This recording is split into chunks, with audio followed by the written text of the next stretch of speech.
Today we're going to talk about how to get a Google Ads account totally unsuspended when it's suspended, to the point where you have a message coming up at the top of the screen saying you're suspended for this XYZ reason. There's a very specific way to handle this. You do it wrong, your account's going to never come back. If you do it right, your account comes back.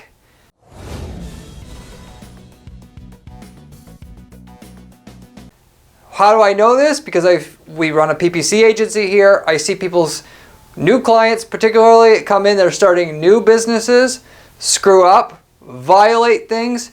We got to go through and patch things up so they can get back online. And we've done it, frankly, the wrong way and the right way over the last 10 years.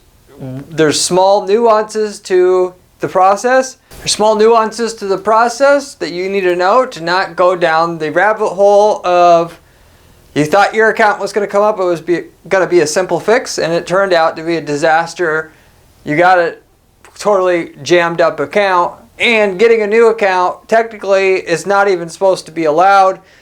There's people that do it. They get a new business entity set up. Technically, that would be the only legal way to do it, but generally speaking, is the only way to do it. You set up a new entity, new website, new everything under that entity. Take a crack at it again, potentially in the same business line that you're in. Anyway, with that said, lots of times when Google accounts get suspended, it's already too late to actually get your account back. And with tying in what I said already, you don't do the right actions when your account gets suspended to get it back up. You try not only the wrong way to do it, but too many times, your account's suspended. Other times, you've done something so bad that Google thinks it wasn't a simple mistake. If it was a simple mistake or a simple misunderstanding, they'll give you a chance to get it unsuspended. If you did something that was clearly egregious to the point where you're either a malicious person or just a complete dumbass, basically, they will cut you off and you're not going to get back on ever again. When you see that, your account is suspended, respectively, though usually when that happens, there's a couple main ways that you know. One of which I'll tell you later or elaborate on later. One of which it'll usually say, instead of your account suspended for this reason, it'll say your account suspended. There's like no action that you can take, basically. Where it says it's suspended for this XYZ reason, that's a good, basically 100% of the time you can get it back up. But again, only if you go through and don't do a bonehead move when you're trying to go ahead and get this thing back up for yourself, which I'm going to go through all that on this video. For this reason, it's a good idea to actually go, just to tie everything together here. Yeah, there is definitely a way to get an account suspended to the point where it's never coming back, and like I said, you'll never be able to run an account for that business again, because that's technically what Google wants. They don't want you back. You try to come back with a new account, get sneaky for the same website, different web card, it'll catch on, it'll get suspended.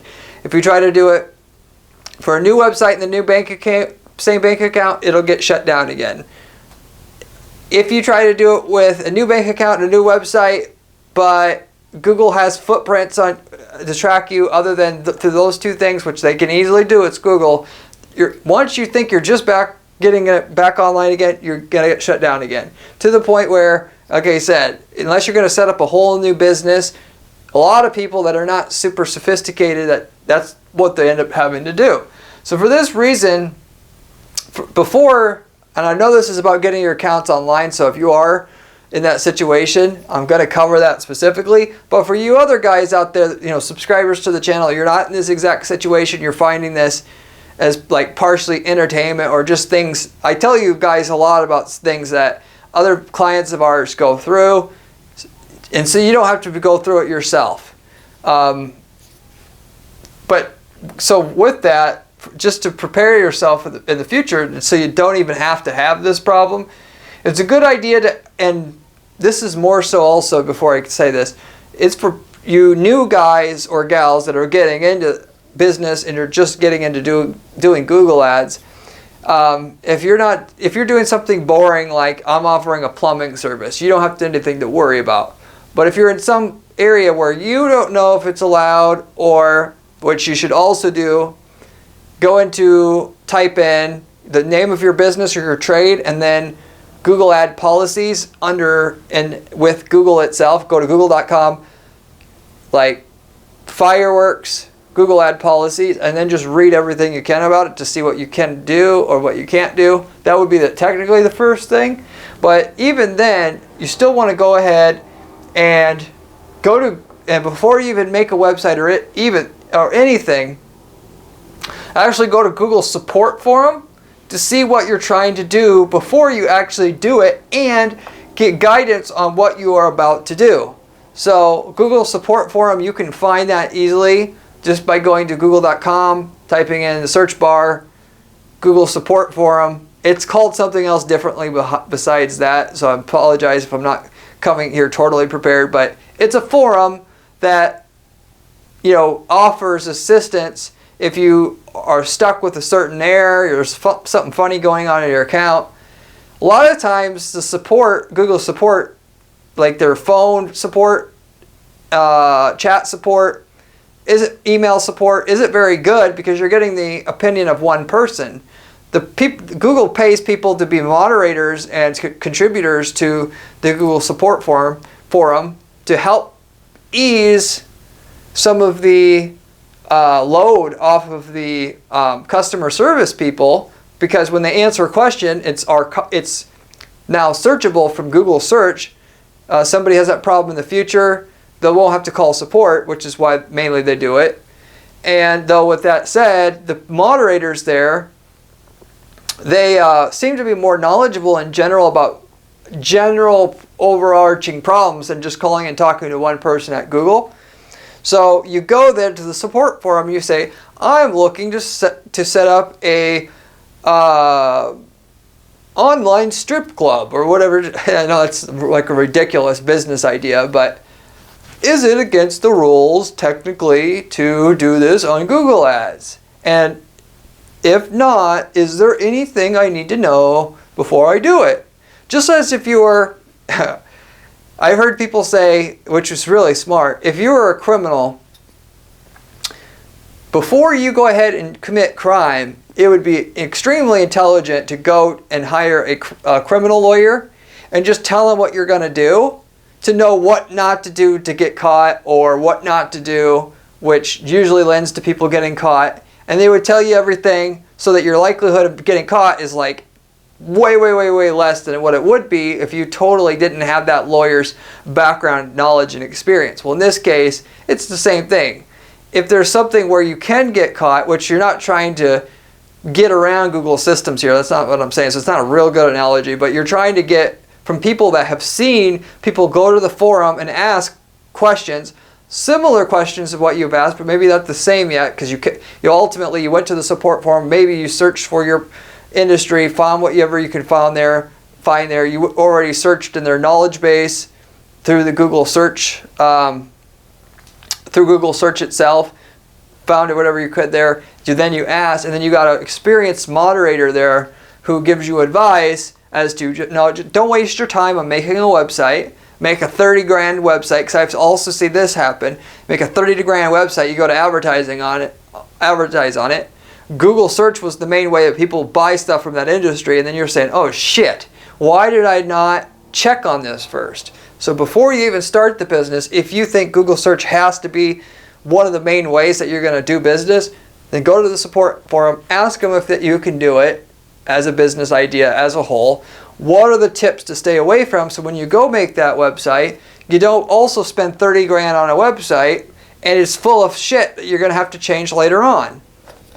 So anyway, you get all that advice up front. Then when you're going to go forward with your business idea, you know you're not going to waste time even doing the business, forget the website, all the other planning shit that you were going to do and money spent on that other stuff. And if it is allowed, again, not wasting a bunch of money with web design labor if you will, at a web design firm, making a website that's not ever going to get approved on Google. So that's a small life hack, if you will, that other people absolutely do not do, that I come across. That if you're going to start a business, an online business, that's absolutely what you want to try to do. Similar to that, go ahead, because Facebook has different policies. I would do the same thing over at Facebook. And if you think you're going to be on another ad network that's going to be a substantial part of your revenue, do the same thing there. They don't have support forums, but you can still go to their support and at least ask. To go forward with this, you could go to Google support after you went to the support forum and also ask there. Doesn't hurt. I mentioned the support forum because that's generally for, should I do something for this industry, is more so the proper place for it, considering if you don't have a Google Ads account, you first of all can't go to support because they ask for your account number. And if you just created a Google Ads account to go and create like a dummy campaign and then go ask for support, you're not going to get the best, most serious answer. So before you do the business specifically, the support forum is the key place to go to get advice, and there is no consultant that's going to provide you better advice than the experienced moderators at that Google support forum. That all said, moving forward, this is another side thing that I want you to know about. This is as much about, I should say, how to get reapproved as it is to not get suspended in the first place. Just looking at what your competitors are doing that are on Google search is not a great idea, as everyone always gets caught at what they're doing. Not everybody gets caught doing what they're doing all of the time. So, in other words, what I see people do all the time, which is why I'm mentioning it, is they are, instead of going to the Google support forum, they'll see other people, if they type in, guns for sale, or ammo for sale, which is a better one. This has actually happened in our agency. They went ahead and looked, and they saw other people selling ammo on Google Ads. And they came to me and they, of course, they do the, hey, why isn't it that we can't do this when the other people are doing it? And they don't always get caught right away. Even if it seems like they should have gotten caught already, it doesn't mean the algorithm that flags your stuff down is an algorithm. It's not a human. They're not logical all the time. Doesn't mean they're also not going to get flagged in the future and say that whatever they did so far to invest in their account to build it up, it was a complete waste of time, because just as it got profitable and you started to scale the ads up, which the more you spend, the more scrutiny your stuff gets. I mentioned that on a couple of videos ago, where on Facebook and as well as also on Google, you'll get approved right away, but when you start to scale, you go from 100 a day to 1,000, bang, you're done. Because they only have so much money to put and resources to put at the reviews, in terms of, they also do human reviews, not just automated reviews. The automated reviews might be fun, they don't see anything wrong because the automated reviews don't understand the context of certain things. Whereas an experienced reviewer comes in, they do catch it, or you'll get, maybe an offshore person first as you spend 100 a day, and then that you get approved with that. But then eventually you get the big dog reviewer that has lots of experience. They've seen people do certain things to get around certain things and know what to look for more, and then bang, your account's suspended and you're done. So, just giving you a background, like, just because someone's approved does not mean at all that they're not going to not get approved. They will get approved later, or they're maybe just at a different stage of the review process, like I said. So to look at, there's other advertisers in your space as an indication you should start a business and try to use Google Ads or whatever to be your main source of business is a really, really stupid idea. Yes, if there's 4 ads there at the top of Google, plus when you refresh the screen there's other new ones, it's probably fine. If you only see 1 or 2 ads, or even 1, that's a lot greater sign that that person just hasn't gotten caught yet or whatever. But either way, if you, like I said, it seems like it's in an edgy space where maybe it might not work, go to Google support forum, check there. Don't rely on just other people advertising. Okay, you'll save yourself a lot of grief and headache and lost money doing that for yourself. There's certain things that, well, I guess I'll skip over that, but I guess I will cover this. So basically, one other thing I wanted to mention, what's on your website, for your landing page, isn't the only thing that Google checks for. So if you're thinking, oh, we sell, and this was similar to the guy I was talking to you about the ammo situation. This guy sold, guns and everything else, and wanted to sell ammo on Google Ads because they saw somebody else doing that. And, basically we tried it. They wouldn't allow it. I said not everybody gets caught, or doesn't mean you're going to get approved. And if you say to Google, hey, why are they approved and mine's not approved, they're not going to give a shit. Okay, I'll tell you that from personal experience. But then when they try to sell like other hunters clothing and stuff like that, just because the traffic that you're sending people to has no guns or ammo on it, which are both things Google technically doesn't allow on Google Ads, the review algorithm that they have, the automated basically process they have to do the reviewing once you're at smaller scale spend or whatever, or just in general, it's always checking. But as it's checking, if you have that guns and ammo stuff on the other parts of your website, it'll flag your stuff even though you're not promoting that, because the review algorithm, which it has a crawler, and it crawls the entire website. So otherwise, if you wanted to sell ammo, you could go ahead and sell a hunter's coat, realizing that certain people are going to navigate to see what else you got, and it would be a clean way to get around this whole system. They don't allow this.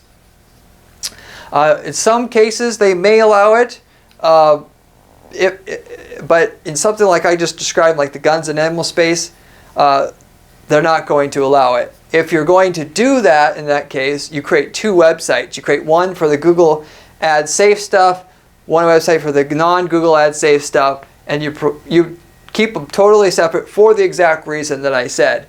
And from there, another thing that we had that caught somebody up before was it was somebody in the adult category, which Google allowed, and at least to what they were specifically marketing in the adult category, and they had links to other content which brought things down. So they can even go off your website and see what you're linking to. And the reason for that is actually logical, because if what a lot of people ultimately would do, and I'm sure have done, even though I haven't seen it with my own eyes, is if you wanted to promote, all those online pill sellers that sell all the narcotics or whatever, and they hack websites and they put links on your website if they get access to it, to points to their site, so they can get people that are on your website to see the link and hopefully drive traffic to their website. That's very common.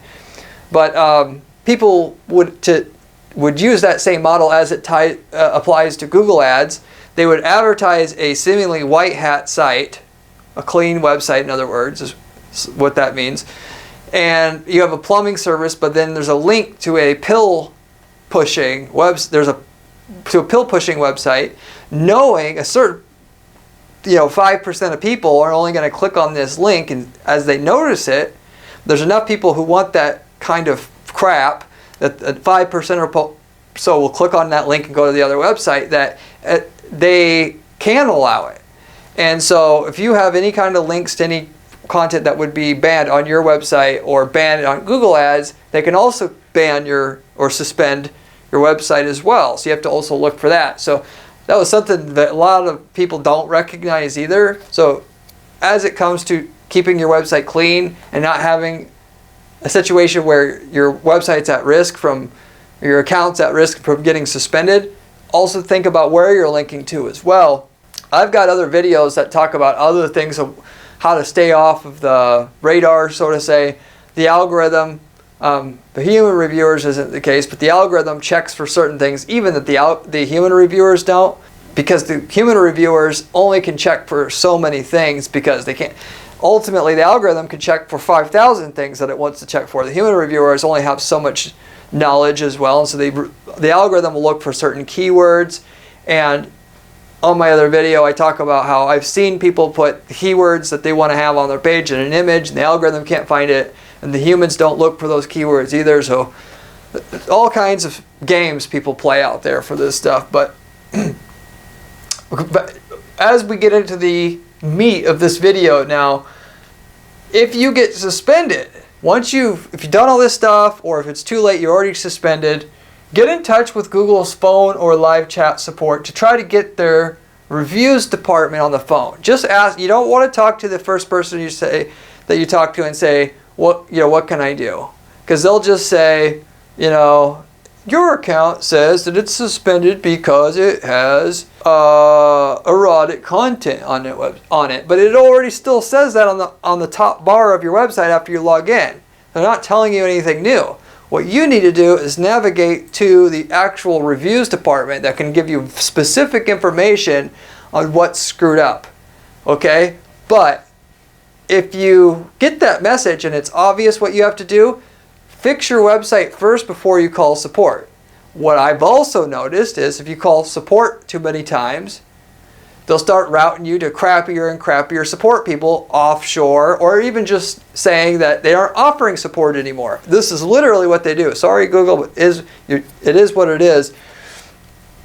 And what way that they do that is because when you call support, you have to enter your 9-digit account ID, and they decide who and what kind of support you get based upon who you are and what you've done with your account. And your history of calling in for support, people that really piss them off and drain their resources, they don't offer as good a support to discourage you from coming back and taking even more resources, whatever.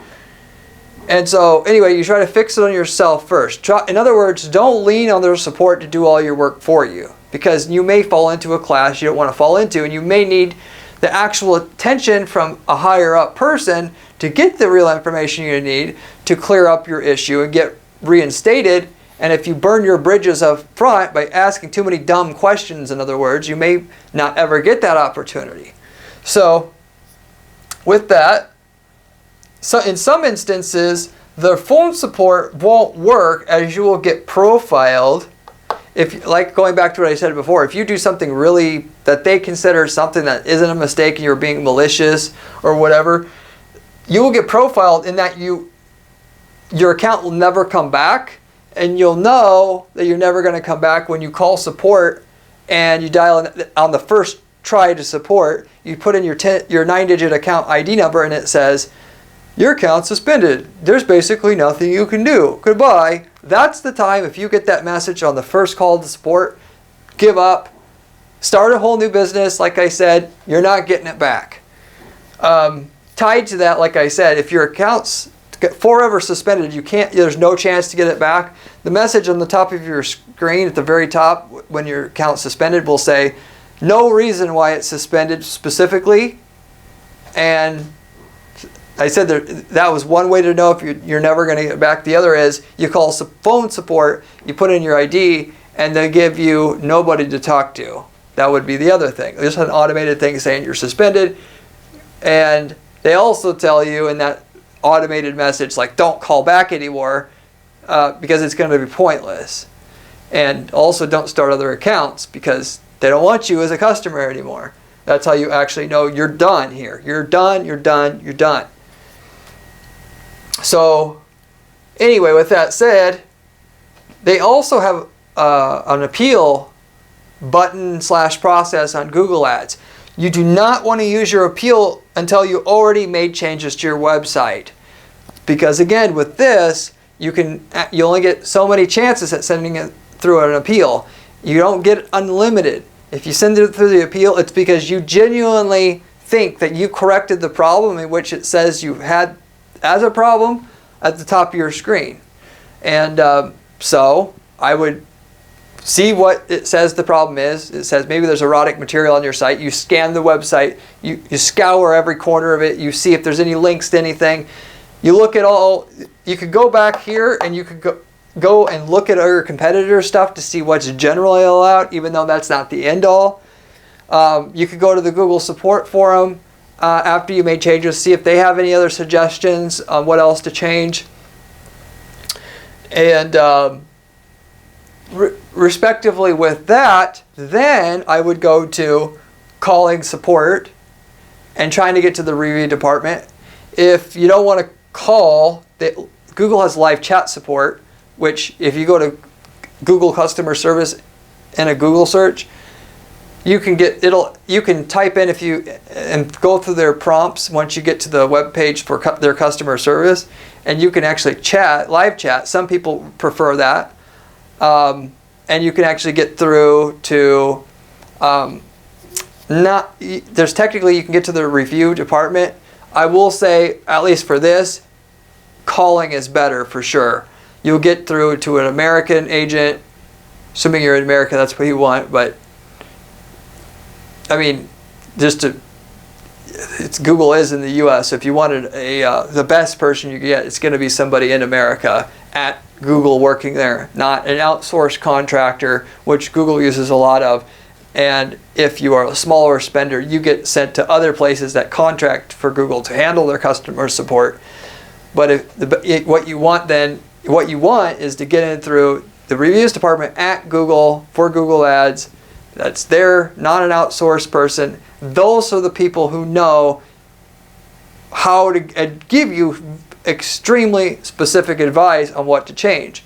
So if you go ahead and do all your research, check this Google support forum, you check all your competitor stuff, you scoured your website, you made all the changes, then you call, at that point, they're not going to give you also a BS answer like you've got too much adult material on the website.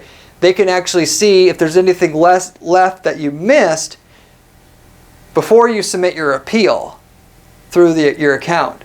And then then with that, once you talk to that big dog at Google in the reviews department, you take care of whatever they said. Then you go ahead and submit your appeal. You'll probably get back online, and therefore you have the highest chance of getting back your account without having burned out the review or the Google support line that tracks how many times you call and all that, and the review process through your account, which only gives you so many chances to do that. From the perspective of why they only give you so many chances on the appeal, they have a human reviewer that's got to review your site. They're only going to do that so many times before they give up on you. That's why you want to go through everything you can to fix everything you can before you submit the appeal. And then you only use the Google support and talk to the review department there once you think you already taken care of as much as you can as well. And if you keep calling the review department, again, you're going to get routed to some other place, maybe in India, whatever, and you're not going to talk to the person who has the real information about what else do you need to take care of with your website, so when you do submit the appeal, that you actually have success with the appeal. Okay?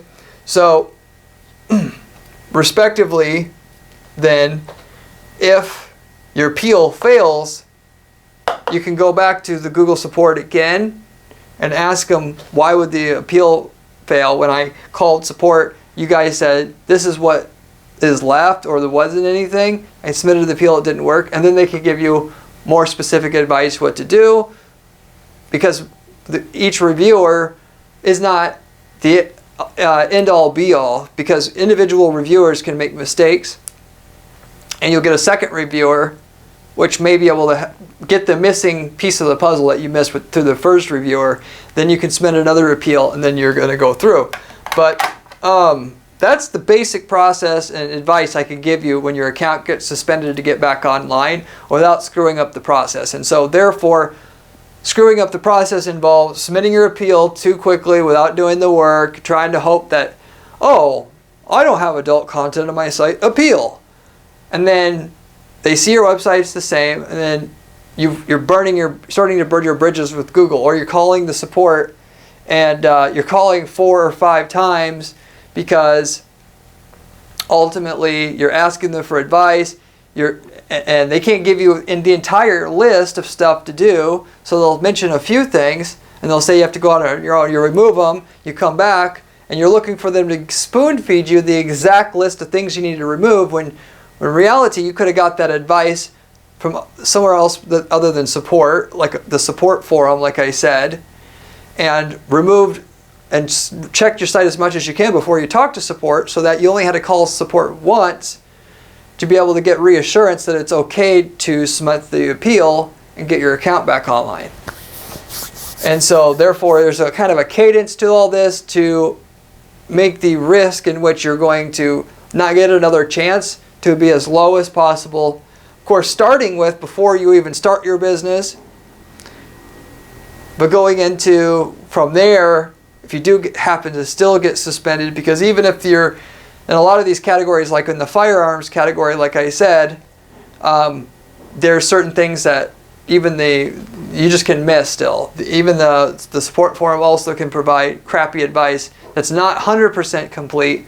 And though with that, respectively, you probably won't have an issue if you just talk to the support forum. When you do, you now know how not to screw up your chances to get it back online, given a lot of these are finicky stuff. There are certain things in the adult category which you can do, but you can't. For instance, if you were selling adult toys, you can't have anything, as Google has mentioned, intend to arouse, and which is another case that we came across in which with that you have to scour the website, get all the stuff off there that has the option, or should I say the possibility to arouse, which is more sort of like a pornography, and get it all off the site, respectively. Look at the competitor stuff, see what they're getting away as far as language, get it all removed, talk to the support one time, make sure everything that you think you needed to do is off before submitting the appeal. So hopefully that all makes sense. If you have any questions about your account getting suspended, want more advice, or anything I talked about here, want me to elaborate on it more, leave me a comment down below. I get back to every single person that leaves me a comment on this channel. If you have, I would appreciate it if you would consider liking this video, so I can get this video out to more people that possibly can stay away from getting their account, having issues with their account, wrecking that part of their business. It would help out, as well as leaving a comment helps the algorithm get the video out there. If you want to learn how to make a ton of money with PPC and learn different various working PPC money making strategies, this channel is primarily all about that. And so if you want to learn about that stuff, you should consider subscribing. I have a lot of videos that come out all the time about different things that I do here at our PPC firm that are working, in which you can learn how to increase the amount of money you're making from your PPC. I also have a blog at guaranteeppc.com/blog with step-by-step instructions on how I build campaigns for our clients here that are working and that I personally use to guarantee the results. With that, and maybe that's more along the lines to what you're looking for or could help you as well, you can find some other great information there. That said, I think I'll wrap it up with that. If you enjoyed the video, then you should definitely be there on my next one that comes out in another couple days. I wish the best of luck to you in not having any issues with Google, and have a long, happy relationship with them not having your account suspended or getting back online without screwing up your chances to get back online. Anyway, see you on the next one.